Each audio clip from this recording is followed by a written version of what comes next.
ആദ്യ നിയമനത്തിൽ തന്നെ കൈക്കൂലി. ഝാർഖണ്ഡിൽ വനിതാ ഉദ്യോഗസ്ഥ പിടിയിൽ.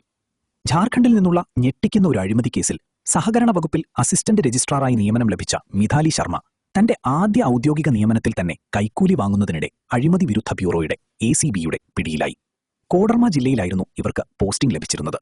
കോഡർമ വ്യാപാർ സഹയോഗ് സമിതിയിൽ നടത്തിയ സാധാരണ പരിശോധനയ്ക്കിടെ സാമ്പത്തിക ക്രമക്കേടുകൾ കണ്ടെത്തിയ ഇവർ പ്രശ്നം ഒതുക്കി തീർക്കാൻ പണം ആവശ്യപ്പെടുകയായിരുന്നു. നിയമപരമായ ഉചിതമായ നടപടി സ്വീകരിക്കുന്നതിന് പകരം ക്രമക്കേടുകൾ കണ്ടില്ലെന്ന് നടിക്കാൻ ശർമ്മ 20,000 രൂപയാണ് സ്ഥാപനത്തോട് ആവശ്യപ്പെട്ടത്. എന്നാൽ സ്ഥാപനത്തിലെ അംഗമായ രാമേശ്വർ പ്രസാദ് യാദവ് ധീരമായി ACB ഡയറക്ടറേറ്റ് ജനറലിന് പരാതി നൽകിയതോടെ ഉദ്യോഗസ്ഥയുടെ തനിനിറം പുറത്തായി. 2023 ജൂലൈ 7-ന് ആവശ്യപ്പെട്ട 20,000 രൂപയുടെ ആദ്യ ഘടുവായ 10,000 രൂപ വാങ്ങുന്നതിനിടെ അഴിമതി വിരുദ്ധ ബ്യൂറോ ഇവരെ കൈയോടെ പിടികൂടുകയായിരുന്നു. ആദ്യ ശ്രമത്തിൽ തന്നെ Jharkhand public service commission JPSC പരീക്ഷയിൽ 108ാം റാങ്ക് നേടിയ ശർമ്മ തന്റെ ബാച്ചിലെ ഏറ്റവും പ്രായം കുറഞ്ഞ ഉദ്യോഗസ്ഥരിൽ ഒരാളായിരുന്നു. അറസ്റ്റിനെ തുടർന്ന് ഇവരെ ഡ്യൂട്ടിയിൽ നിന്ന് സസ്പെൻഡ് ചെയ്യുകയും